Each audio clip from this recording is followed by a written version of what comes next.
got a couple of things that I really want to talk about. I want to talk about how we do this. These are the pictures of my hope dealers. Alice Lovelace, my mother, who picked me up from the police station at 11 years old, and Dr. Lorraine Wilson, my advocate and champion in alternative school, who challenged me to be as great as she saw me.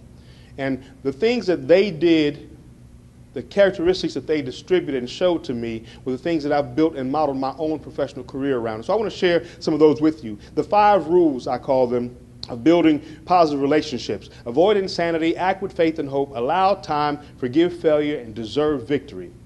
Insanity principle is very simple. You keep doing what you've been doing, you keep getting what you've been getting. Makes sense. 2 plus 2 will always be 4. No matter how many times you put in the calculator hoping for a different answer, if you hit the equal sign, it will always be 4. The only difference you get is if you put a different symbol, if you put different equations. But if you keep doing the same thing, we can't continue to wish, like we have, for a different outcome.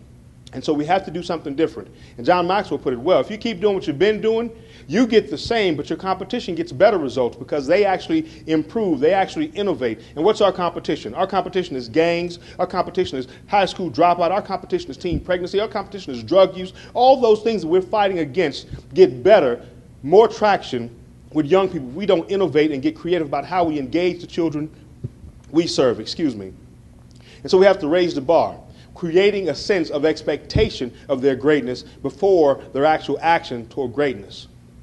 Carry faith and hope. Faith and hope, I always say, are verbs, action words. You don't actually have them unless you're doing them.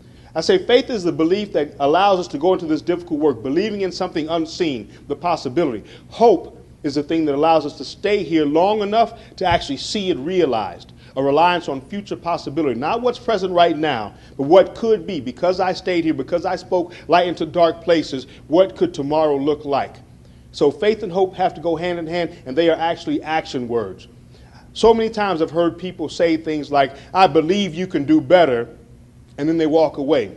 But there has to be, I believe you can do better, and here are the 3 things I'm going to do to help you do better.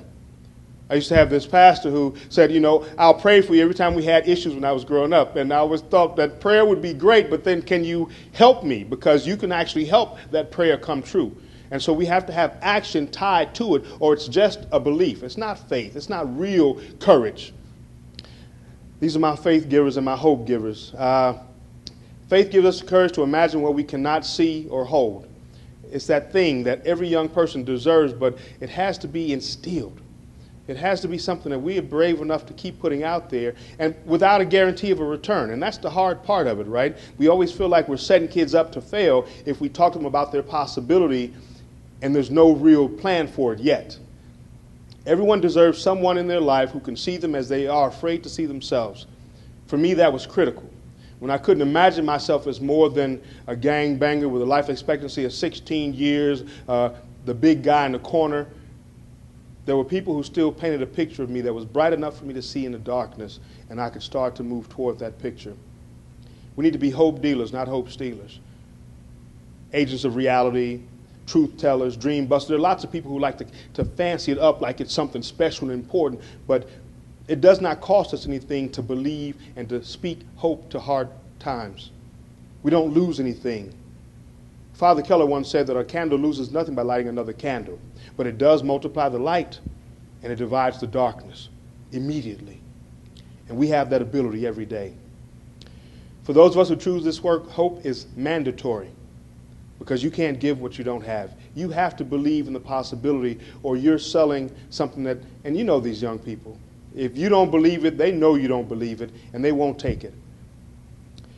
So we have to allow time. Time for relationships to build, time for young people to change, time for you to gain the skills and the knowledge you need in order to be effective at the work you do.